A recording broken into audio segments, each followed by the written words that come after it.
I'd like to acknowledge the traditional owners of the lands on which UNSW in Canberra is based. They are the lands of the Ngunnawal and the Ngambri people. I acknowledge, I pay my respects to their elders, past and present, and acknowledge that sovereignty has never been ceded.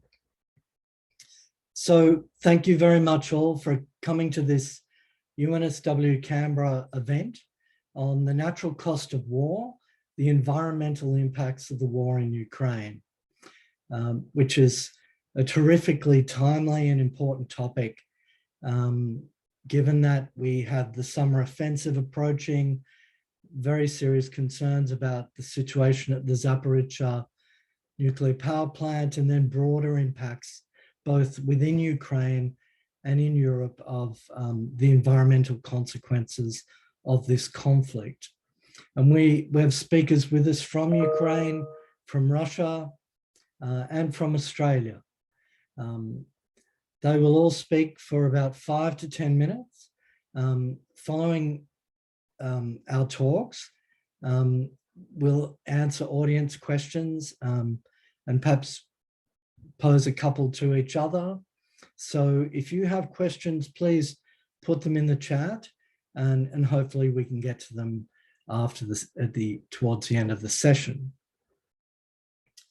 So our first speaker is Alexei Vasilyuk. He is a Ukrainian environmentalist specializing in protected areas and biodiversity conservation. Last year, Alexei was appointed as Secretary of the Commission on Protected Areas Management in the Ukrainian National Academy of Sciences. He participates actively in the work of several professional community organizations, including the Students' Nature Conservation Group, the National Ecological Center of Ukraine, and Environment People Law. Since May 2022, Alexei has served as the lead expert on the Ukraine War Environmental Consequences Work Group. Today, Alexei is joining us from Kyiv in Ukraine and will be speaking to the direct impacts of the war on nature. He'll be presenting in Ukrainian, and one of our other speakers, Eugene Simonov, will be translating to English for him. Over to you, Alexei.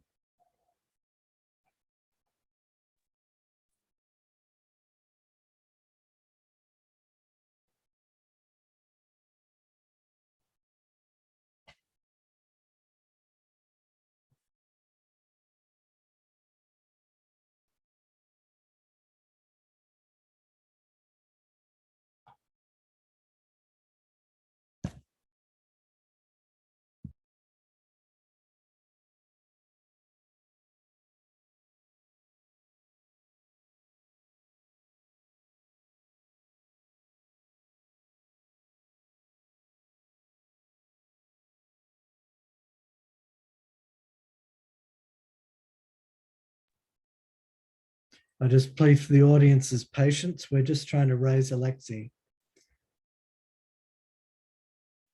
We'll be with you very soon.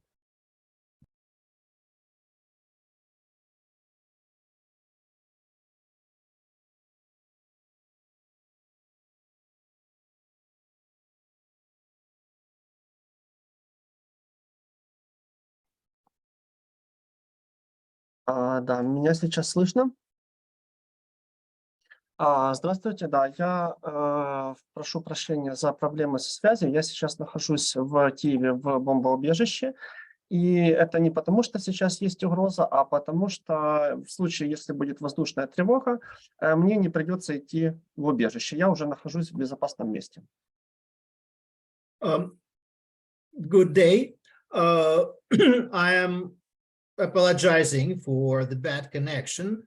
I am in Kyiv city in a bomb shelter, and it's not because it's particularly dangerous right now, but because if the emergency happens, I wouldn't need to disrupt my presentation and participation, but can continue for the bomb shelter. Мой рассказ будет касаться влияния военных действий на предохранной территории в Украине. Так. И в Украине в целом есть небольшое количество природоохранных территорий, которые в общем занимают около 6-8% от общей площади страны. Но так случилось, что 44% от всех этих территорий попали в зону либо оккупации во время этой войны, либо пострадали от военных действий. И, к сожалению, это касается и самых ценных, самых древних по происхождению природоохранных территорий. Ukraine altogether has only 6% of its territory covered by nationally recognized protected areas. But unfortunately, during this war, 44% of those areas were negatively affected. And it includes the oldest and most precious protected areas and natural ecosystems of the country. На слайде можно увидеть фотографию сразу двух природоохранных территорий. С одного берега реки одна, с другой другая. И эти территории охранялись с 1927 года, но на протяжении последнего года они практически уничтожены масштабными военными действиями. The photograph shows two nationally protected territories, one on the left bank of Seversky Donets, another on the right bank. The picture was taken before the war, when the territories were still more or less intact, but now both are severely devastated by the many months of battles. Также в Украине есть изумрудная сеть. Это другая система природоохранных территорий, общая для всей Европы, но она гораздо большие площади занимает, но, к сожалению, на данном этапе не утверждено национальное законодательство о этих территориях, то есть они сами территории получили статус решением европейских органов международных, но сама Украина пока не успела принять законодательство по их охране. Но, к сожалению, за время войны они также очень сильно пострадали, и это можно видеть на слайде, как они разместились на карте Украины, но, к сожалению, сейчас мы также не можем, не имеем ни юридического, ни физического механизма помочь этим территориям, но мы стремимся к тому, чтобы утвердить законодательство, которое поможет охранять и восстанавливать эти территории в будущем. Besides nationally protected areas, Ukraine, as the whole Europe, is covered by so-called Emerald Network. This is the regionally recognized network of most important natural habitats to be protected in a common European home. Although these habitats, covering 3 times greater territory than the national protected areas, have been protected at European level, Ukraine, before the war, hasn't completed the legal system for their full protection.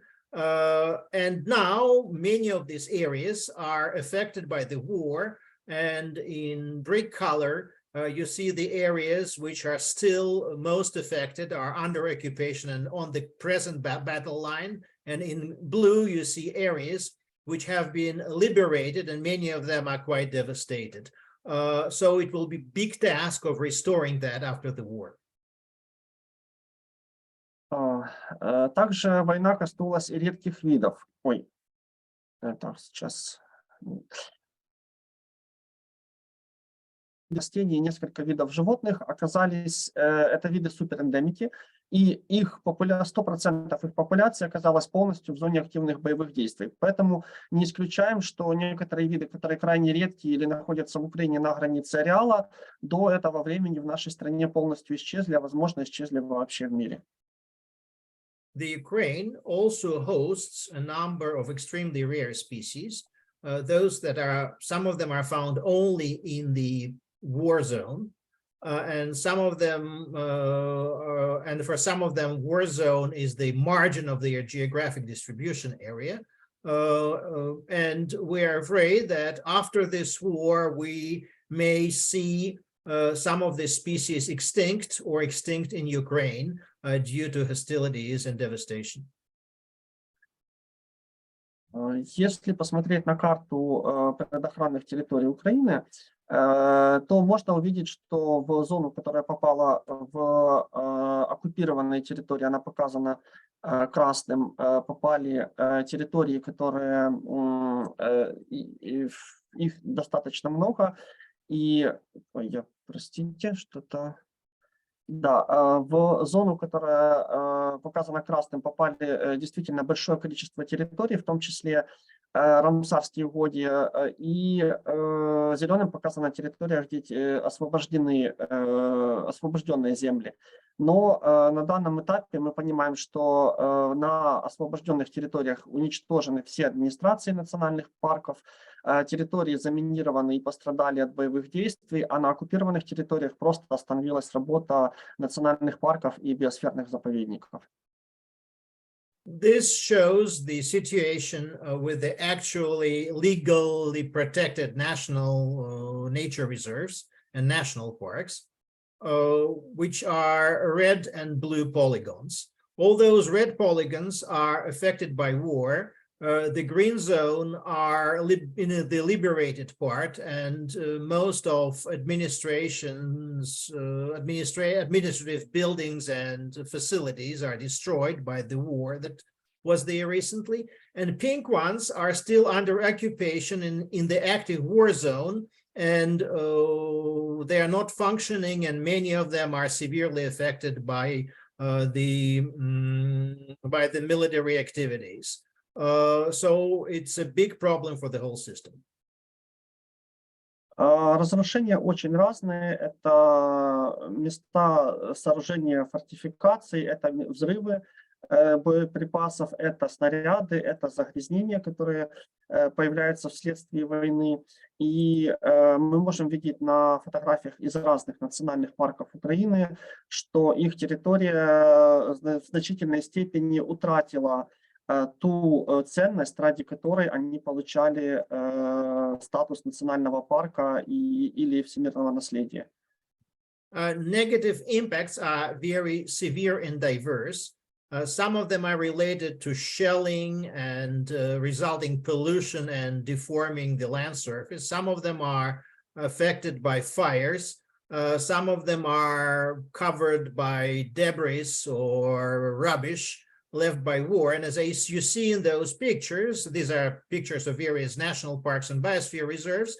Much of their natural value has been severely affected and requires urgent action.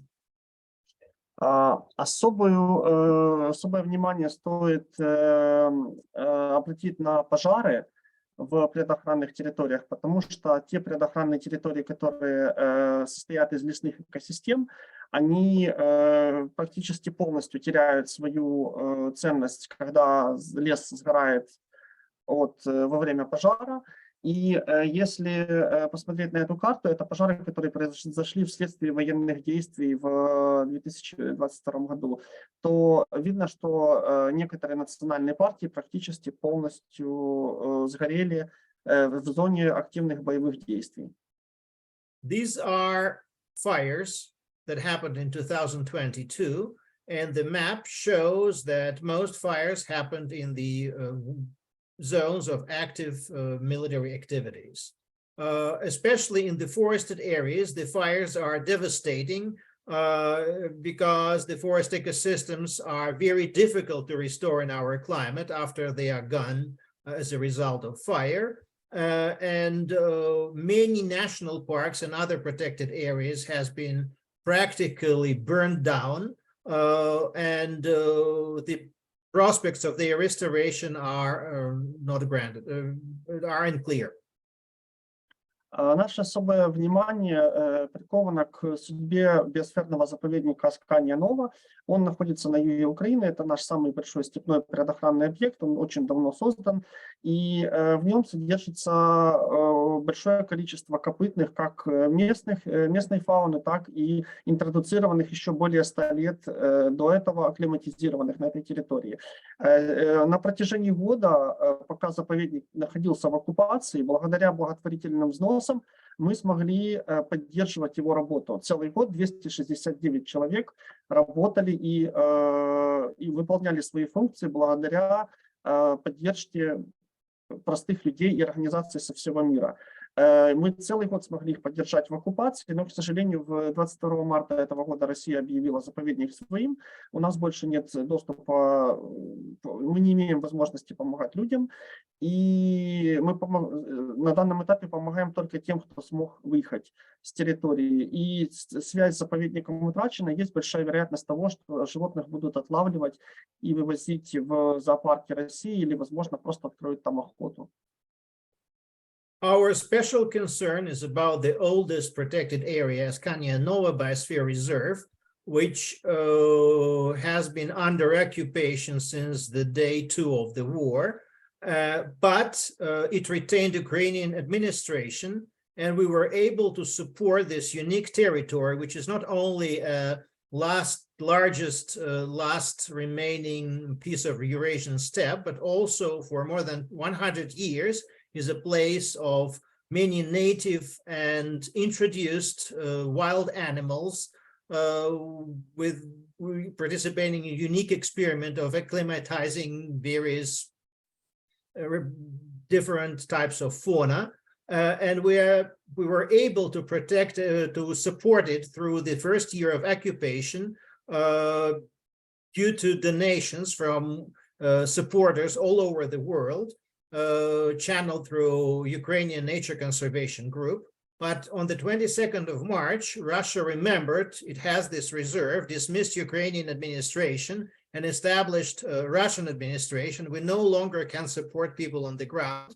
We can support only those who escaped. And we are very much afraid that animals will be taken to Russian zoos or just killed on the spot. Подытоживая, я хочу сказать, что действительно национальные парки и биосферные заповедники Украины требуют помощи, потому что в условиях войны у государства нет ресурса и восстанавливать их, потому что то, что существовало на протяжении многих лет, полностью разрушено. И так получается, что сейчас собственная инициатива, например, в частности, освобожденных национальных парков и помощь общественных организаций стают основой для того, чтобы их восстанавливать, их работу и в том числе даже восстанавливать помещения разрушенные. Поэтому мы сейчас разрабатываем некий план, который поможет по мере освобождения новых природоохранных территорий от оккупации спланировать рациональным образом помощь, которая будет необходима для того, чтобы они снова смогли работать как раньше. Плюс мы планируем новые природоохранные территории, которые необходимо будет создать для того, чтобы компенсировать те объекты, которые утратили ценность окончательно. The system of protected areas of Ukraine really needs support for the government in the situation of the war. Cannot fully sustain and let alone restore what has been destroyed. And as more and more protected areas and natural lands are being liberated, they require immediate attention and help to restore conservation activities and assess the damage. Therefore, we are starting an initiative directed at liberated protected areas to concentrate and channel support and help to reestablish the fully functioning protected areas operations and research, as well as establish new protected areas to compensate the losses caused by war in still remaining similar ecosystems. Я благодарю за внимание и передаю слово следующим спикерам. Thank you very much for the attention. Well, thank you very much, Alexei. That was a really compelling talk, and I was particularly struck by, I don't know, for people who are here watching and aren't biodiversity experts, when we state that a species is endemic to an area, we mean that it is only really viable, it's a unique species, only viable in a small region. Corals are like this.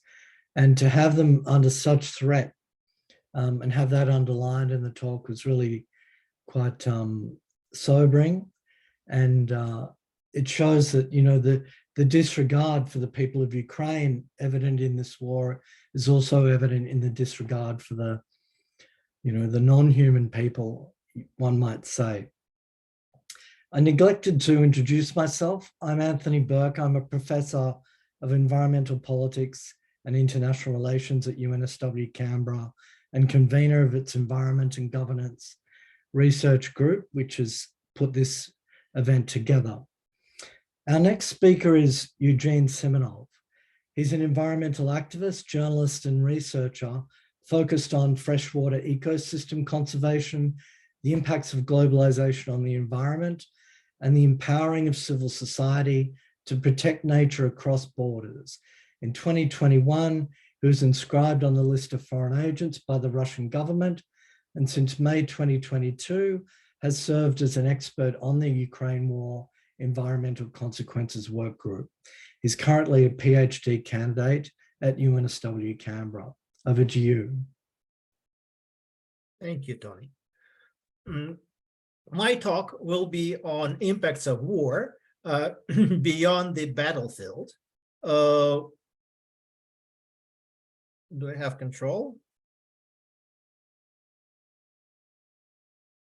Oops. Next, please. While working with Ukrainian war environmental consequences work group, we were all really surprised and depressed to see how many consequences of this war spread way beyond the immediate battlefield and war-affected zones. Some of them are quite material. They relate to change in exploitation of natural resources due to the war, or change of transportation routes caused by the war, or change of or migration of people during the war, and similar activities. One of the greatest examples, astonishing examples, is a wall which is planned to be 4,000 kilometers long, planned by Eastern European nations to shield themselves from impacts across Russian and Belarusian borders.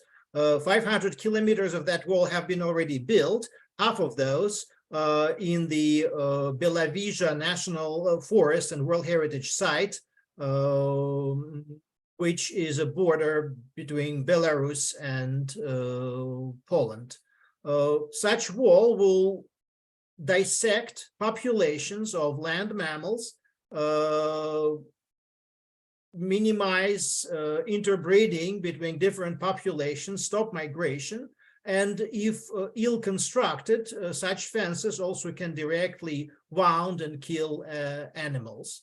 So it's a big issue and big consequences of this conflict. Another, even probably greater consequence comes from the threats to global food security, which occurred during this war. In many countries, new lands are open to development, to plowing, to produce more food, and much of these lands are natural and semi-natural areas, especially grasslands, important for biodiversity.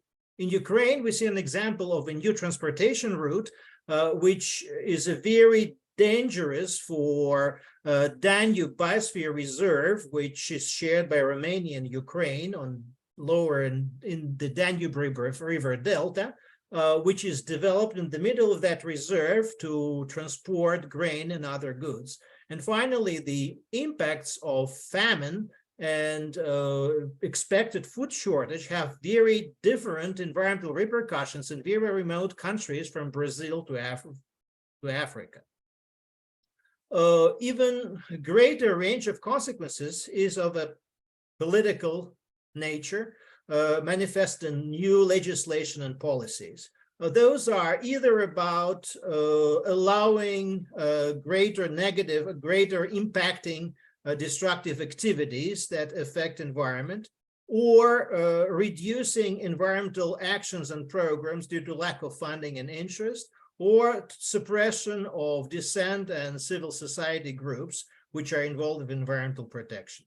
It's especially evident, of course, in Russia, where scheduled inspections of industrial enterprises basically are reduced to zero, and plant upgrades of their environmental characteristics are postponed for many years, and many previously prohibited activities which harm environment are now allowed. On the other hand, it also evident in Ukraine, for example, in forestry sector, where logging quotas were increased by half, while the inspections of logging activities by state inspectorate were reduced, and inspections by independent civil society members were halted due to security measures during the war. The new policies present great threats to protected areas and natural ecosystems. For example, in Ukraine, the war necessitated development of a fortification zone, wide fortification zone along borders, and some of these lands are in protected areas, actually almost half of them.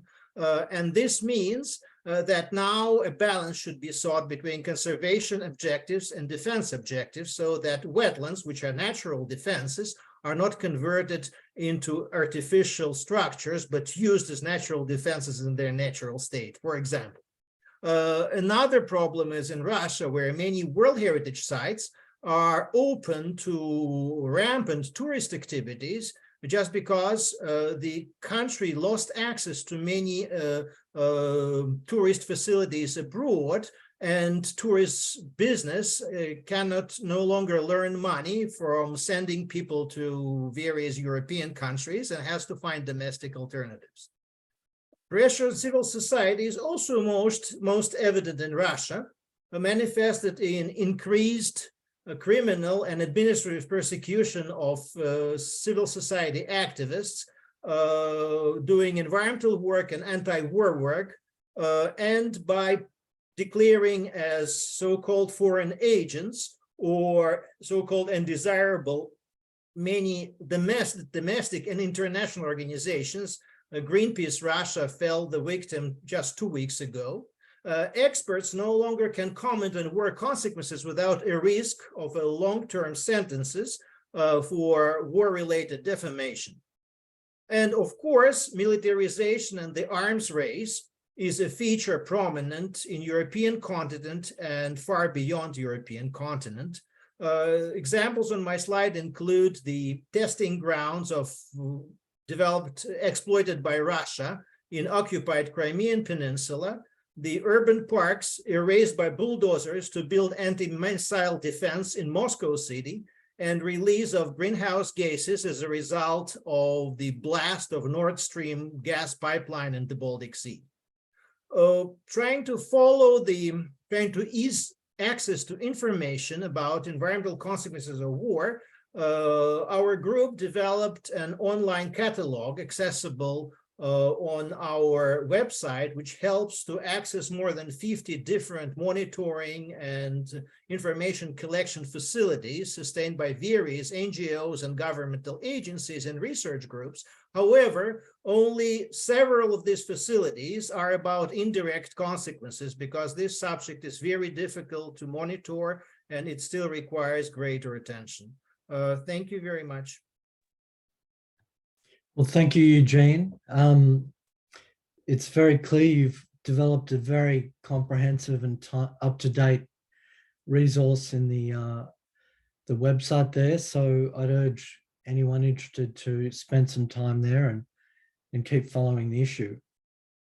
Our next speaker is Angelina Davidova. She's an environmental and climate journalist. She writes for international media, for NGOs and think tanks, and is co-host of the podcast, The Eurasian Climate Brief. She has been an observer with UN climate negotiations since 2008 and is also a member of the World Future Council. As the Russian invasion of Ukraine started, she, together with Ukrainian, Belarusian, Russian, and US colleagues, launched the Ukraine War Environmental consequences work group, which Eugene has just presented the work of. Today, she's joining us from Istanbul in Turkey. Over to you, Angelina. Thank you so much, and thank you for the introduction and the invitation to speak at this event. And continuing on what Eugene was just telling about, I'll pick up on the impact of the war in Ukraine on global climate agenda and international environmental cooperation in times of the war. That is the particular topic that I've been following. As Anthony already mentioned, I'm also an observer of the UN climate negotiations, and I've been going to most of the COPs since 2008, which are the Conference of the Parties, and also regular negotiation sessions. And in the last year, I've also been trying to follow what's actually happening with global climate agenda and what kind of influence the war in Ukraine is having on climate action. Next slide, please. So on this slide, you see quite a lot of points that summarize the impact of the war in Ukraine on the global climate agenda. And I would like to emphasize the following ones. In the beginning of the war, and also following sanctions on Russia and on Russian fossil fuels, from the global green community, there was a lot of hope that basically those actions would bring global attention to the fact that we need to decrease our reliance on fossil fuel producers. And these actions should actually speed up decarbonization efforts. However, what we have seen in the last year, what happened in the short term, was the fact that many countries just turned to other suppliers of fossil fuels. And if we look up at statistics from the last year, and we also look up at company reports, we see that profits of many oil and gas companies worldwide have actually soared. And that is obviously not good news for climate. However, the expectation now is that that is having more of a short-term impact, meaning countries who are having fears that they might not have enough fossil fuel for the winter, for example, just like Europe.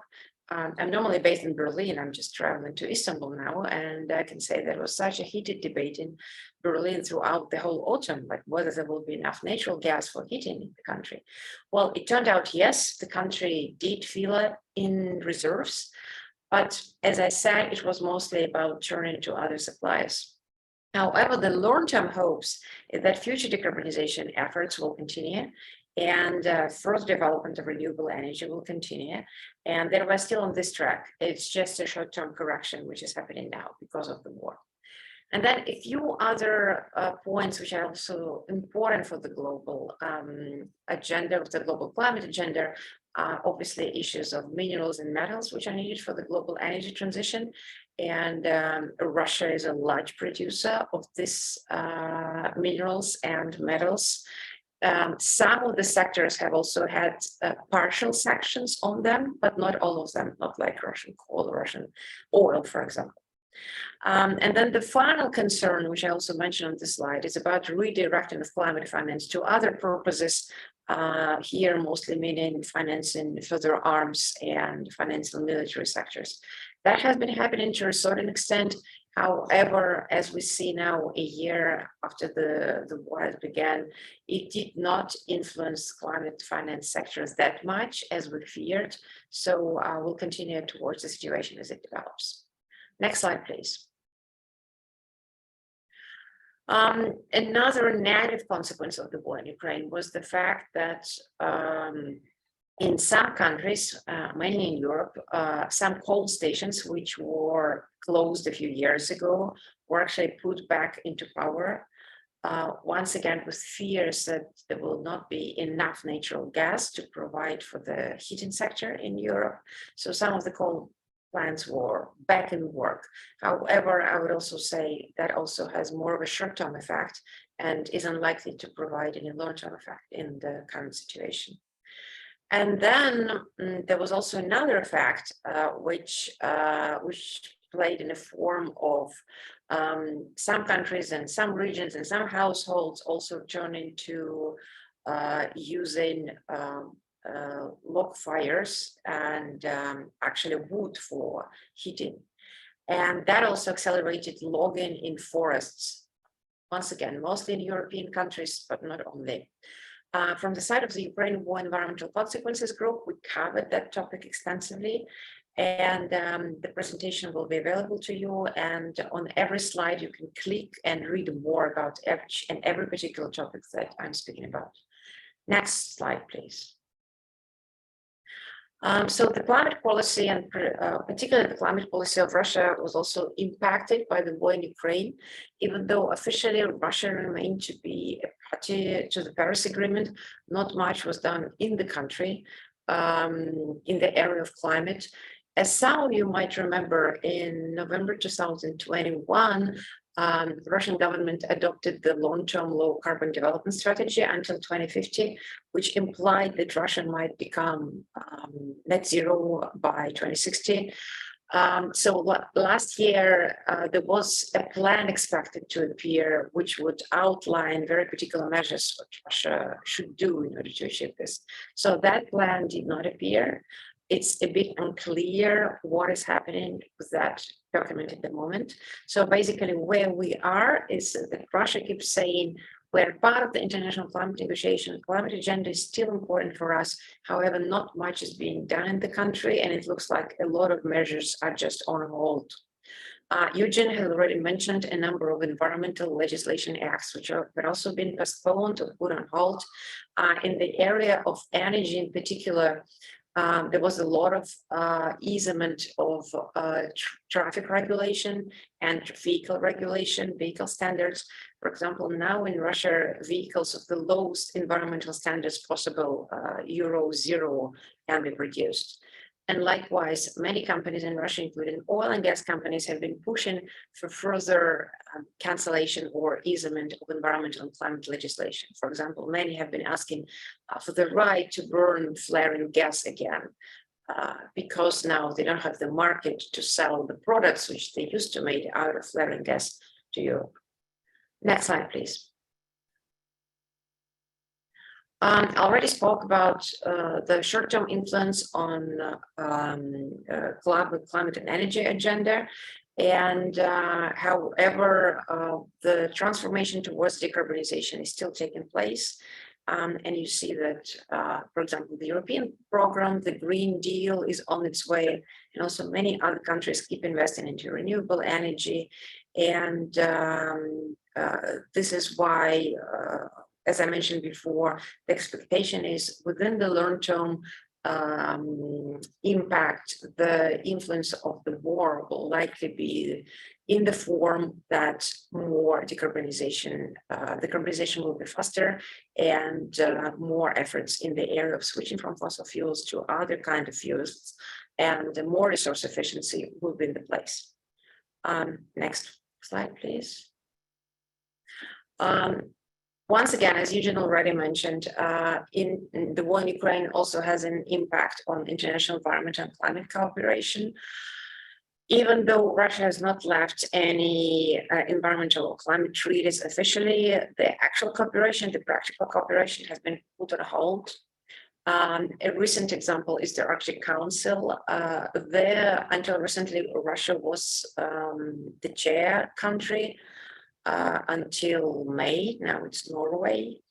And since the beginning of the war, as Russia was the chair country, all other countries participating in the Arctic Council have put their participation on hold.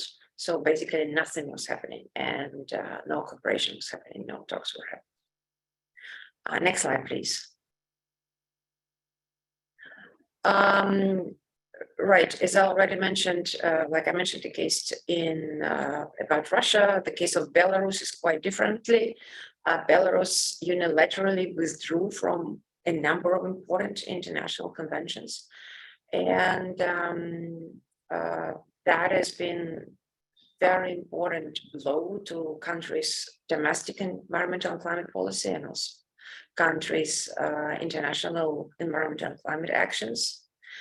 And another example here is the Russian participation in the World Heritage Committee. For example, last summer, the session of the World Heritage Committee in Kazan was cancelled, even though a number of the World Heritage sites in Russia are actually now under threat.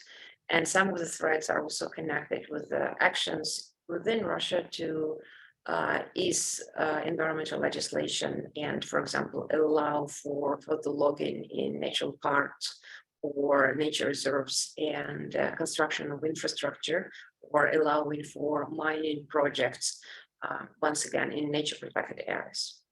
Next slide, please. Finally, the last indirect impact of the war in Ukraine is obviously on scientific cooperation.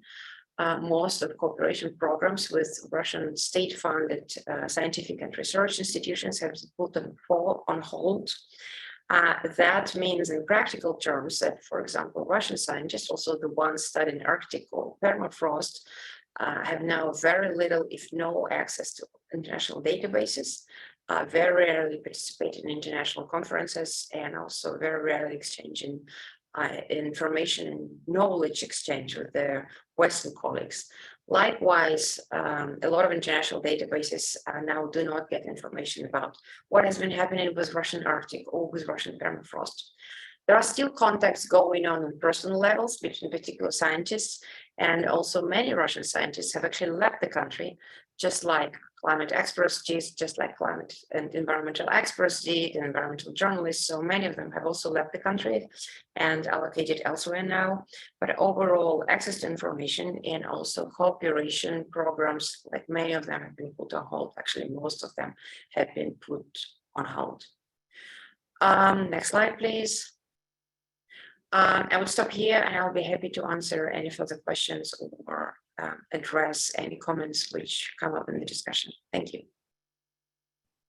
Well, thank you very much, Angelina. I was particularly struck by the damage to international cooperation and negotiations on environmental matters and a range of other conventions. And another example I thought of was the way in which Russian objections blocked consensus outcome at the last Nuclear Non-Proliferation Treaty Review Conference. So, a very comprehensive account there of the broader impacts on climate and international cooperation here. Thank you. I'm going to make a few remarks myself now. I last year was asked to write a piece for Nature about drawing on my book Uranium, about the changing geopolitical landscape, and things just kept getting worse at Zaporizhzhia. So I'm going to just talk very briefly about a couple of the key points that I raised in that article, taking into account recent events. The situation at Zaporizhzhia has been a perilous one for over a year. Just 2 weeks ago, renewed shelling reduced the nuclear power plant to its backup power supply for the 7th time. And bear in mind that this is the largest working nuclear power plant in Europe. Now, if that backup power supply had run out or been damaged, you have a classic disaster scenario that can play out. A loss of cooling, a buildup of pressure, and an explosion that would rain high levels of radioactivity around the region and into Europe. And this poses a comprehensive threat to human and animal life, second only to the use of a nuclear weapon itself. And that would be piled on top of the enormous loss and misery of the war. Shelling so far has disconnected main power lines, knocked out radiation detecting sensors, damaged water pipes, walkways, the fire station, and the buildings housing fresh nuclear fuel and solid radioactive waste. And other nuclear plants in the region have been shelled and overflown by missiles. And then Ukraine's broader energy infrastructure has also come under attack. So what, in the face of all of that, what can or should be done? The International Atomic Energy Agency, the IAEA, has moved with quite a lot of rapidity and concern, particularly after the August crisis last year. They placed a support and assistance mission at the plant, which is now in its 8th rotation, and have also placed staff at Chernobyl and Khmelnytsk.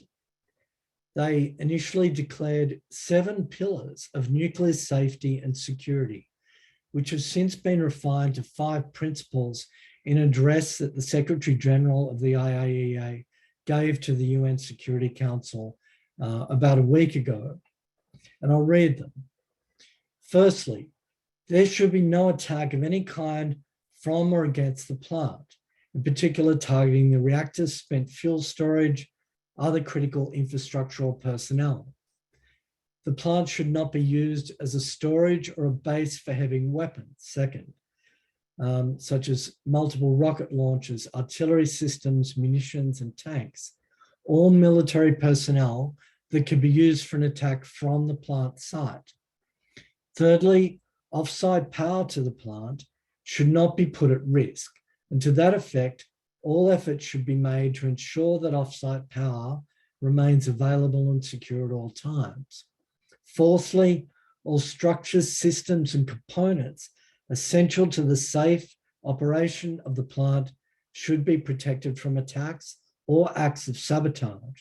And finally, no action should be taken to undermine those principles. These are presented to the Security Council on the 30th of May amid increasing concerns about the coming Ukrainian offensive, the evacuation of Russian personnel from the site in the weeks past, a dramatically reduced plant workforce, and its use to store and emplace weapons.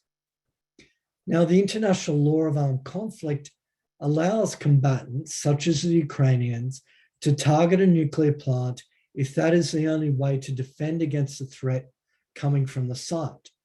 And other international treaties and IAEA guidelines on nuclear safety fail to address this problem of military conflict and attack. And then that situation is further complicated by Russia's annexation of Zaporizhzhia and 3 other border oblasts. Writing in Nature last year, I urged the international community to adopt the 7 pillars as international law, first through a Security Council resolution, and then through a short and focused new treaty. Now, the IAEA also appears to have stopped its call for a nuclear safety and security zone. But to me, the concept remains as compelling as ever. Given the looming summer offensive, it's imperative that Russia agree to remove all weapons and combat troops from the plant, and that Ukraine undertakes not to attack or occupy the site for the remainder of the conflict.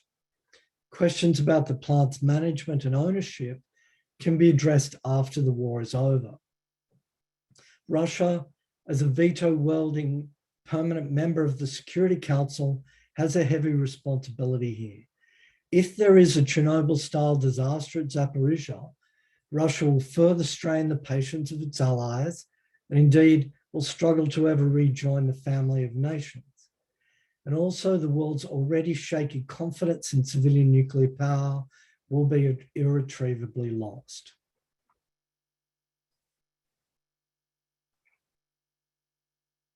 So for our final presentation, we'll be hearing from Freya Matthews. Freya Matthews is an adjunct professor of environmental philosophy at La Trobe University, and in my own opinion, is one of Australia's most important environmental philosophers ever. She's the author of over 100 books, articles, and essays in the area of ecological philosophy, including the ecological self. The latest book, The Tao of Civilization, A Letter to China, sets out a prospectus for a new form of civilization, patterned at every level to serve and sustain the biosphere, and calls on China to lead the world towards this new era by recrafting its own civilization in accordance with its indigenous taproot Tao. In addition to her research, she manages a private biodiversity reserve in northern Victoria and is a fellow of the Australian Academy of the Humanities. Over to you, Freya.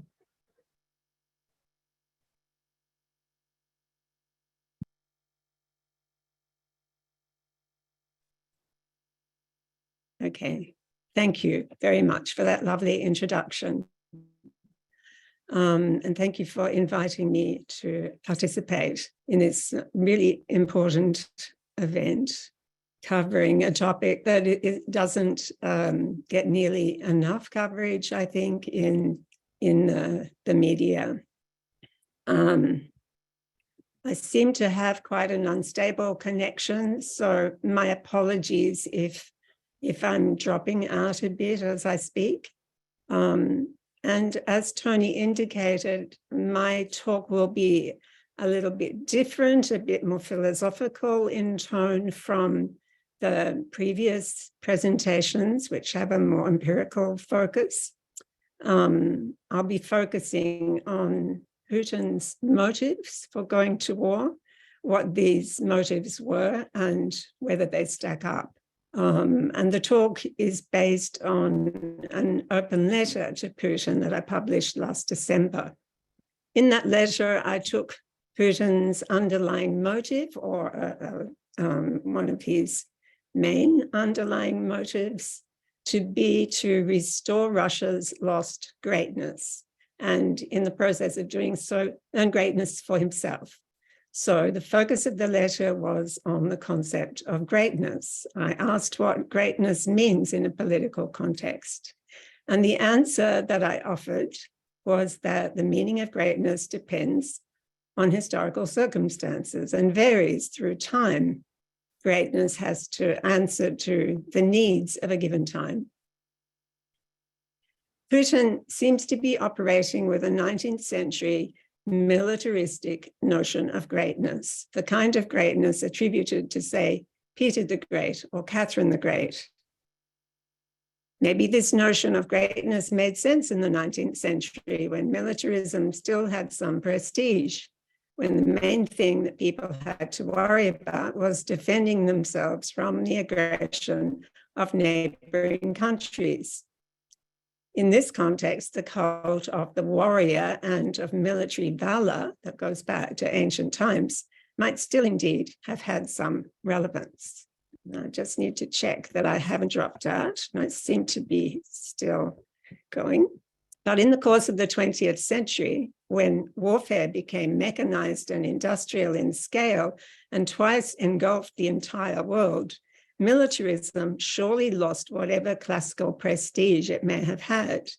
Its rationale was especially superseded by the advent of nuclear weapons. The figure of the brave and mighty warrior was irrelevant in face of the fact that nuclear war would likely lead to mutually assured destruction. Alternatives to militarism as a means of solving international conflicts then were patently needed. In any case, by the 21st century, humanity had something bigger to worry about than spot-fire wars of aggression. We're now living in an unprecedented time in our collective history when the threat that hangs over us is not only to our own species as a whole, but to all species on Earth and the ecological unraveling of the biosphere. The stakes could literally not be higher. So far, we're spectacularly failing to rise to the challenge. Our efforts are hemmed in by old institutions and old modes of production, and indeed by old habits of culture and consciousness that are limiting the extent to which we can respond to this new set of challenges. This entrapment in old institutions and habits of thinking has so far been true, particularly in the political domain, where political actors have failed to show leadership proportionate to the new threat, but have by and large stuck to earlier political scripts still addressed only to narrow nationalistic concerns. If greatness has to answer to the needs of the times, then greatness in governments and in leaders of governments today will be measured in terms of the extent to which they address our present unprecedented ecological and climate challenges. A political actor who not only does not rise to these challenges, but flies in the face of them, wantonly bombing and setting fire to precious protected areas and sabotaging global efforts to ameliorate the challenges, has no claim to greatness at all. Outside his own country, he'll be despised as a betrayer of humanity. By way of propaganda, he might in the short term persuade his own people of his greatness, but the universal contempt in which he is held outside will eventually counter that propaganda. So if Putin's motive is to achieve greatness himself by restoring greatness to Russia, he has surely radically misjudged the meaning of greatness in a contemporary context. From the perspective of the rest of the world, he cuts a farcical figure, acting out a 19th century script in a world in which a completely different conception of leadership is desperately needed. This misjudgment is particularly tragic inasmuch as there are unique ways in which Russia could in fact take the lead in our collective struggle against environmental and climate collapse. As the largest country in the world and one of the most sparsely populated, with the most extensive forests and other relatively intact ecosystems, Russia has unique opportunities to engage in a kind of ecological détente with nature on a planetary scale. I'm thinking especially of a large-scale experiment already underway in Siberia. It's called Pleistocene Park and is attempting to show that permafrost thaw, one of the main drivers of potentially runaway global warming, could be slowed or even stopped by returning megafauna en masse to the Siberian tundra. And people here probably know about Pleistocene Park, but I can talk about it a bit later if anyone would like. In any case, if this extraordinary experiment and others like it, which my co-panelists are very familiar with, were to be championed and scaled up by the Russian government, it would offer a new, even revolutionary approach to environmental crisis, and in the process arouse admiration, enthusiasm, and solidarity amongst people all around the world, and especially younger people. Such warm appreciation for Russia's example would in turn instill pride in Russians themselves, reviving Russia's sense of its own greatness. For this is surely what greatness consists in. A nation achieves greatness by offering to people, not only at home, but abroad, expansive new ways of achieving self-realization, individually and collectively, amidst the specific conditions and challenges of their own time. So that's it. Thank you. Well, thank you very much, Freya. Very thoughtful and moving talk there. I think it concludes the session very well. We've got some questions coming through from the audience, but also if you have a question for each other, please just pop your hand up. I'm speaking to the speakers here, and feel free to ask it as well. One question we've got here from Tracy, who asks, can the true extent of environmental damage be estimated, given that in her perception, many places in Ukraine are unreachable due to the conflict? And what do you suggest can or should be done about that problem? And anyone can feel free to answer that. But I imagine it's really a question for Alexei and you, Jane.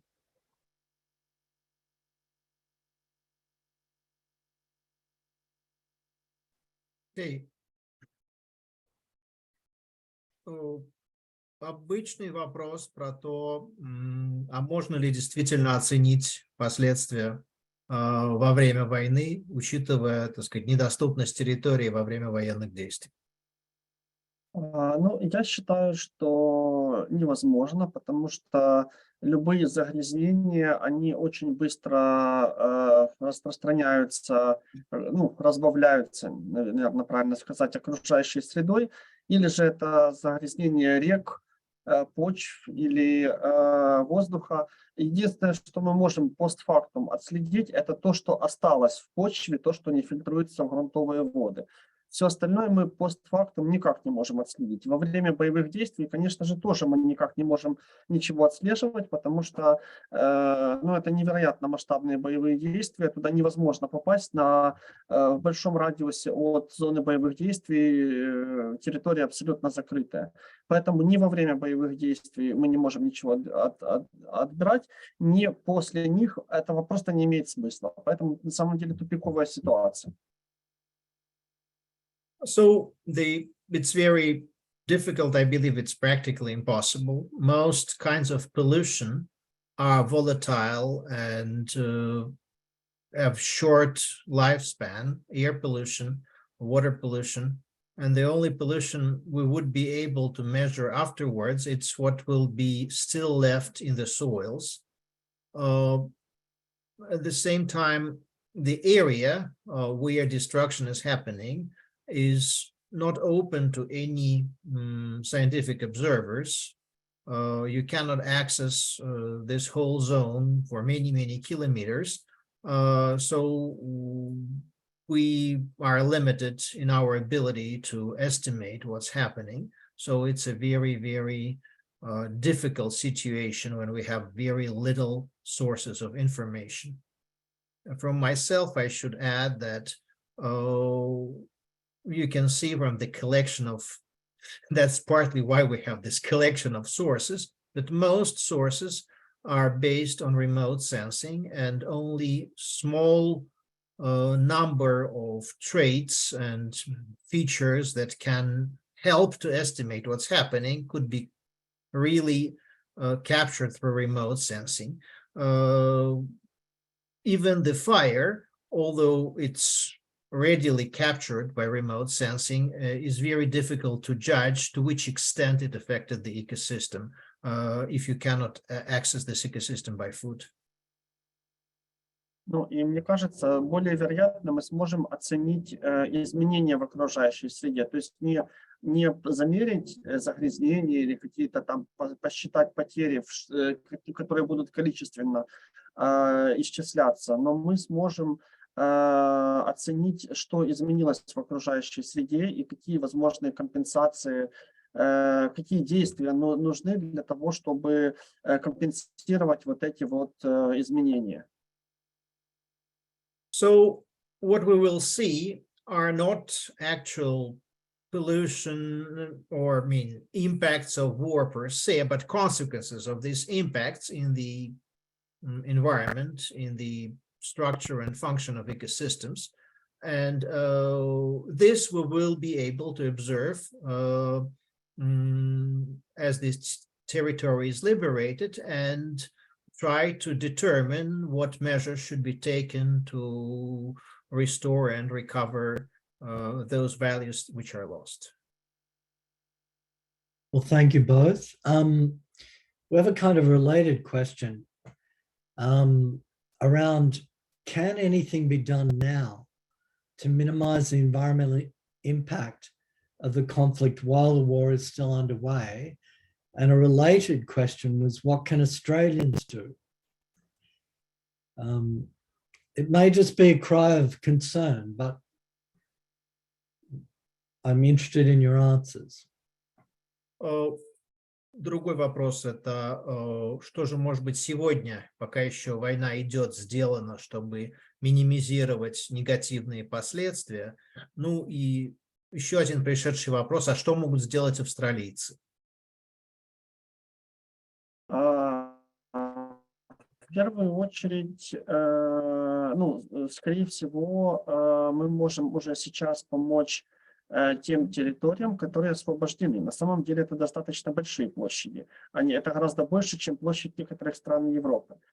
И на этих территориях действительно есть смысл, во-первых, восстановить администрации национальных парков, во-вторых, провести исследование качества почв для того, чтобы понять, можно ли их вообще использовать сейчас. То есть дело даже не в том, чтобы мы получили какую-то общую количественную оценку, а в том, чтобы понять, насколько вообще безопасно их использовать.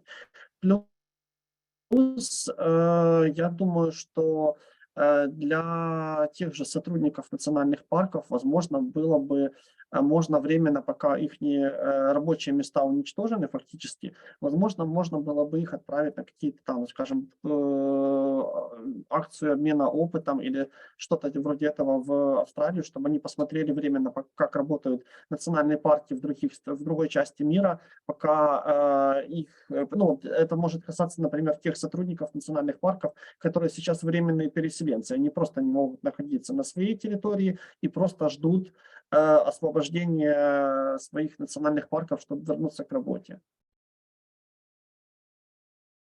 One thing that immediately comes to mind is what I've already said, that huge areas severely affected by war have been already liberated.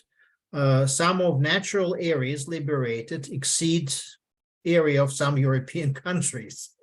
And it is natural place for the efforts to restore if it's protected areas, to restore the management system for conservation areas and monitoring system. And if these are, let's say, agricultural or other areas, to assess the damage, let's say, to soils, to understand, not to assess it generally, so to get a big picture, but to assess which plots of land could be still used safely for food production. Because it's a big question after the war and a very slow process.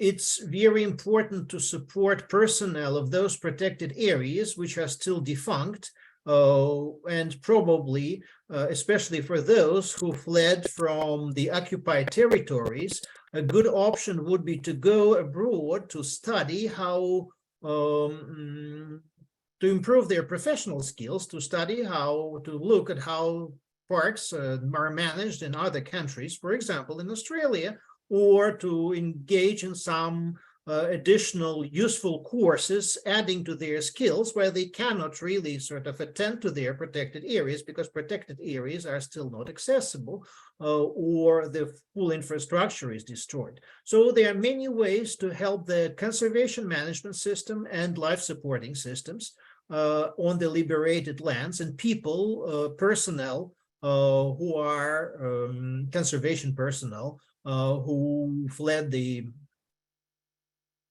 from the occupied areas. Ну, на самом деле, наверное, можно будет... Мы сейчас готовим такие возможные сценарии, чем можно помочь Украине в плане охраны окружающей среды. Ну, то есть на самом деле ответов может быть, наверное, больше, но я сказал то, что мне кажется, что можно было бы сделать уже сейчас, без любой там дополнительной подготовки, обсуждения. Это то, что действительно очевидно. Но на самом деле ответов может быть гораздо больше. And you should keep in mind, this is a very partial answer. It's just something that I see immediately useful in the field where I'm most competent, but we are working with colleagues with wider range of environmental organizations to formulate a wider spectrum of ways to help the environmental matters in Ukraine, because it's a big issue in the context of liberation and reviving the country.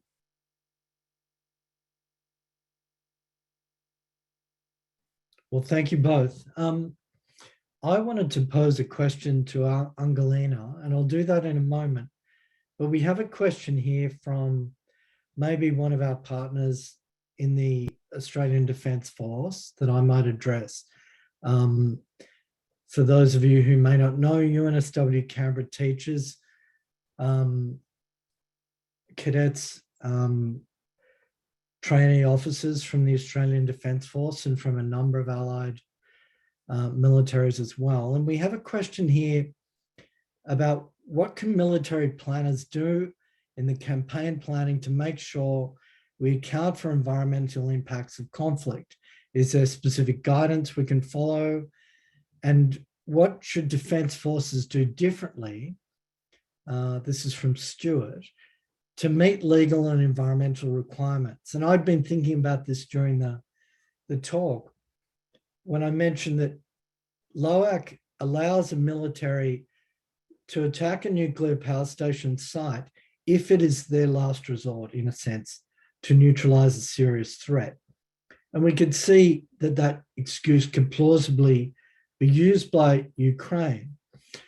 But the other piece of international law that applies, and I think would be a minimum standard for any armed force, is in the environmental war crimes provisions of the Geneva Conventions that are in the statute of the International Criminal Court.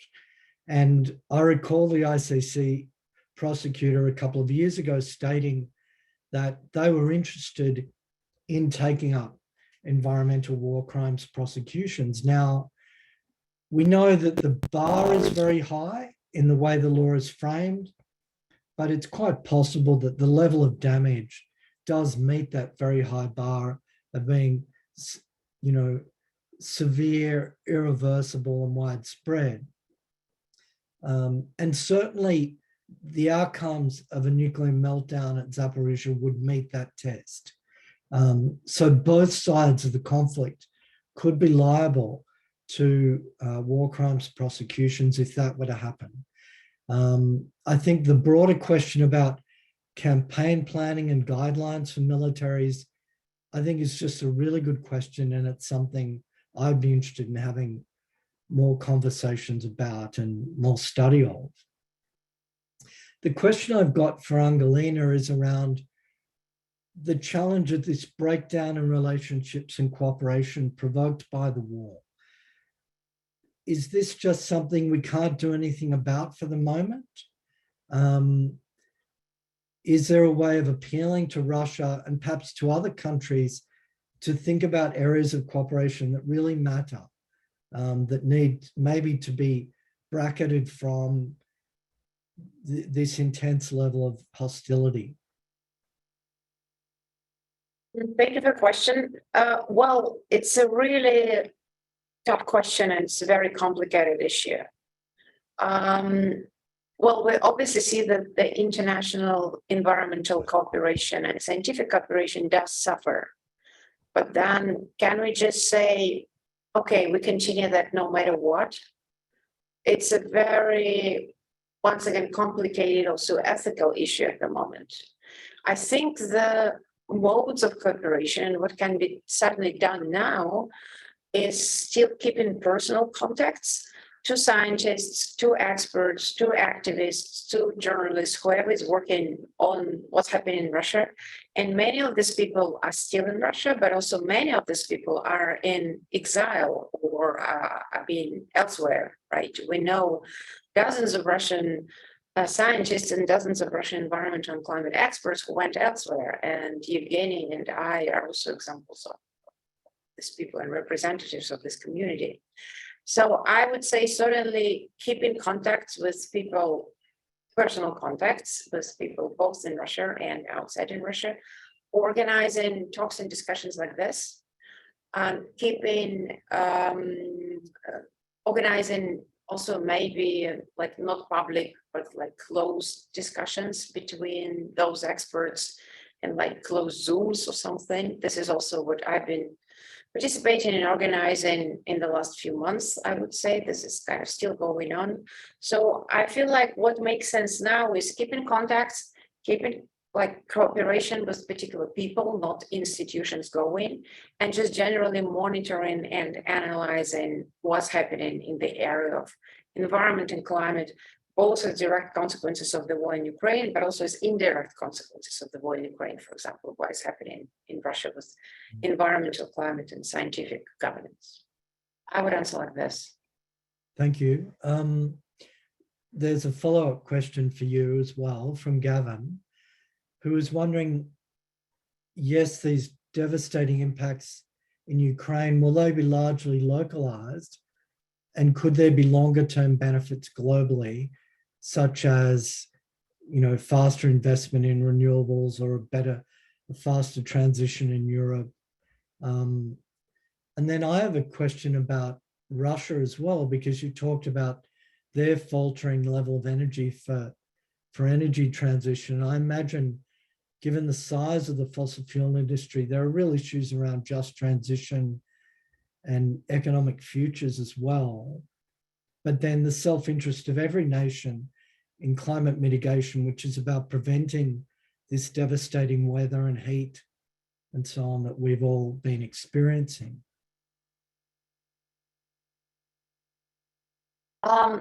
Well, speaking more particularly about Russia in this respect, I would say that the current understanding of the necessary climate action and climate policies and measures needed in Russia is at the level when Russia is saying, okay, so there are negative consequences of climate change for Russia, including melting Arctic, including forest fires, which actually this year are particularly harsh. And we've been having forest fires in Siberia since late April.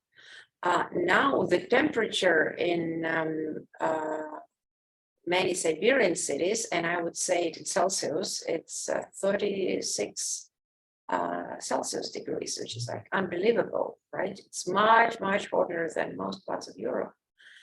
And so there's understanding in Russia that this is happening and something should be done. So the country is thinking about what can be done in the area of climate adaptation. And there's a lot of talk about climate adaptation within the country.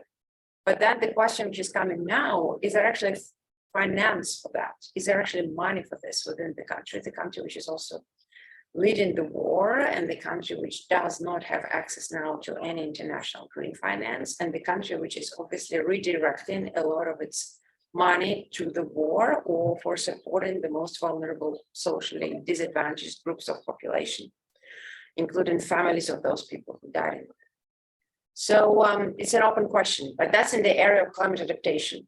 Now in the area of climate mitigation, I would say the current understanding of Russia now is that Russia's, for example, energy balance is still pretty green because the shares of nuclear energy, large hydro energy, and natural gas are very high.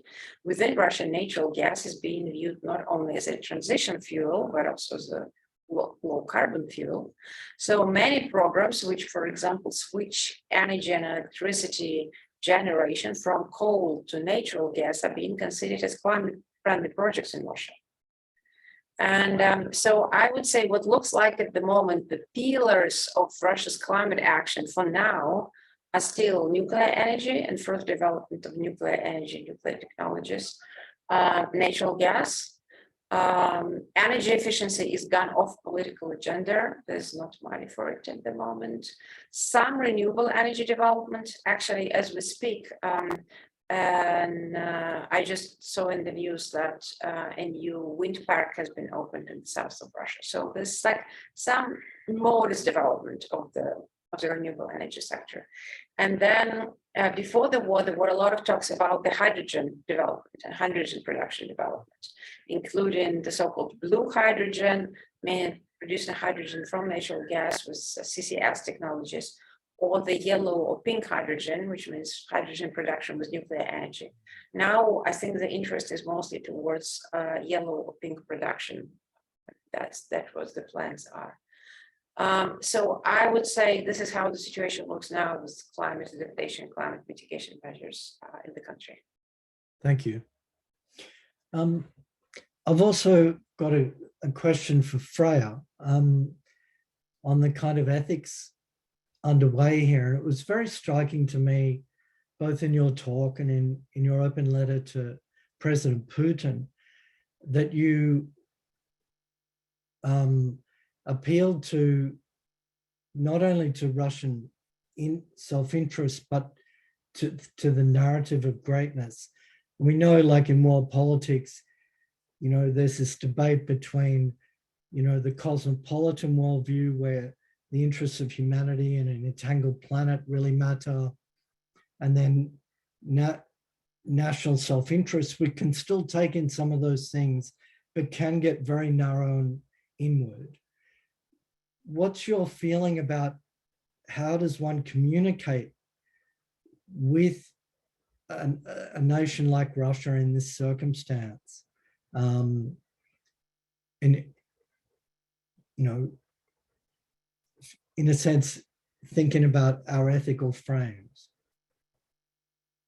Well, I guess my first thought about that is as I was giving my talk, I was kind of aware that the tone was a bit harsher than I intended, because in the letter, I was really at pains to adopt a very courteous and not sympathetic, but you know, a listening tone towards President Putin. And I think that is the starting point, that we try not to get too distracted by these enmities.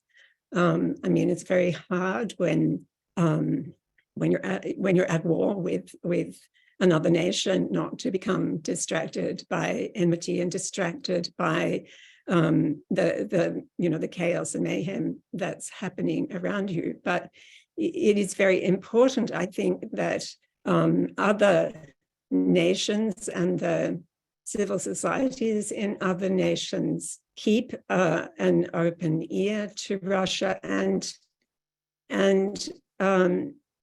keep pointing out the ways in which Russia can provide moral leadership in the terms that are relevant to the contemporary context. So, for example, I think greater recognition of the potential that Russia has to provide the kinds of nature-led solutions to environmental problems on a planetary scale that an experiment like Pleistocene Park offers. That potential should receive much more recognition internationally, and there should be more thought given to rewarding nations for the environmental initiatives that they can take in that kind of connection. You know, I mean, as I said, Russia has very special capacities, and there are unique opportunities that present to it, and the wider world needs to affirm those and encourage Russia economically and ideologically, and at the level of the kind of affirmation of national greatness that it seems that a country like Russia really does crave, you know. Just like with China, I think China needs to be encouraged to take moral leadership in this greatest of existential crises that we face. China is also well placed to do that for different reasons, but no one encourages China to do that.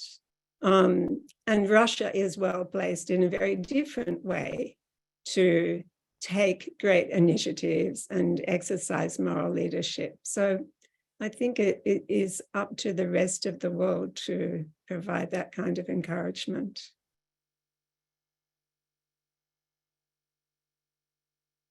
Thank you, Freya, for those thoughts. We'll finish on a question that's come from the audience, from Frank, Jessica, and Cheryl. And another quickly about whether any countries have offered aid in this problem of environmental recovery. We know about the military aid and support for refugees.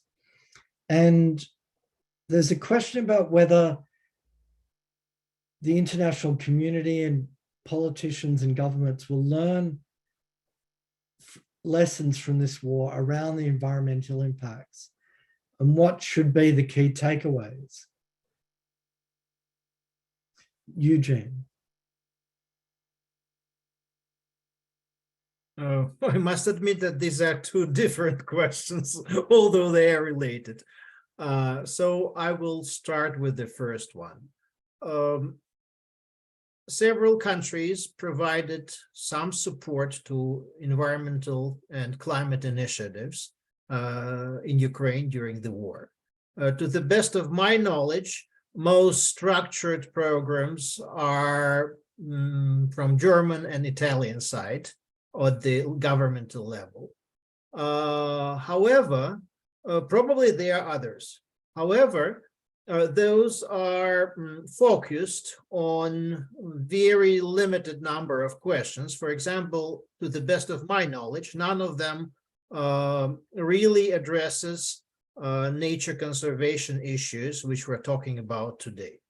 And it's very important that more countries provide a high-level support to this cause and share their experiences and capabilities with Ukraine, because it would encourage Ukrainian state to think more robustly and seriously about opportunities of recovery in environmental field and best international experience that could be used for that. Because so far, this thinking is to a certain extent lagging behind due to many other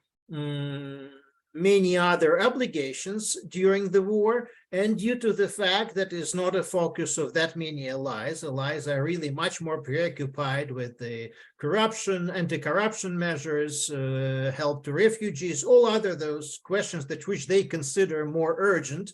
I'm not talking about the actual military support, which obviously many allies see as a top priority. So it's important that number of countries that champion in providing the environmental aid and talking about that with Ukrainian government and Ukrainian civil society is greater.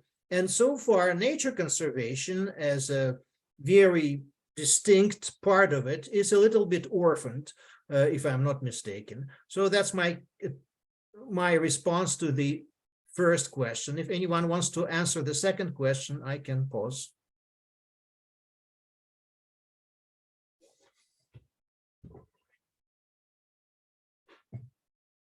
Okay, second question. Yeah, sure. This war has been probably the most monitored from the point of view of environmental consequences. That was noted by many observers who have, unlike me, experience of observing many previous wars. If we go back, the interest to environmental consequences started somewhere in the Gulf War with the huge oil pollution and fires during the, if I'm not mistaken, Iraqi invasion of Kuwait.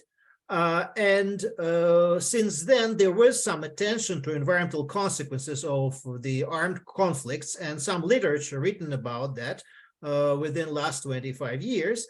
However, Ukraine war had much more attention to various aspects, monitoring. There are several task forces for monitoring, two of them belonging to various United Nations agencies and to a number of European agencies. They are, if you look at our list of sources, there are many prominent organizations involved in trying to make sense of what's happening, which helps to learn lessons.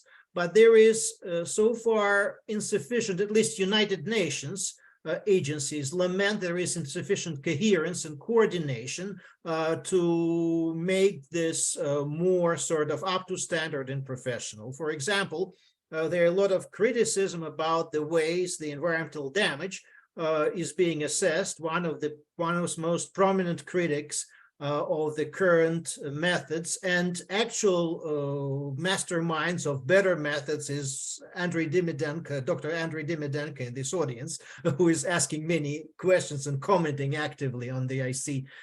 He wrote a number of really seminal papers during recent several months about this topic, which I recommend. They're also reference on our database. But I cannot say that right away, I am ready to answer the question, what would be takeaways? I believe that there are some partial takeaways, but it's not yet a time for a major takeaways. It should be better analyzed. Right now, you know, there are 5 blind people are sort of keeping the tusks, the tail and the legs of the elephant, are trying to understand what elephant looks like. It will require greater communications to develop some coherent takeaway on how environmental effects should be addressed. For example, we took some questions. Oh, okay, yeah, fine. Well, thank you very much, Eugene. We have run out of time, so I'd like to offer a warm thank you to all the speakers who have brought such insight, and for your efforts with the Ukraine Environmental Consequences War Group, which for people in the audience is the place to go for up-to-date analysis and information. So this webinar has been recorded, and we'll be sharing that transcript with you over the coming days. And we thank you again for joining us. And I think this is just one step towards greater international awareness of this crisis.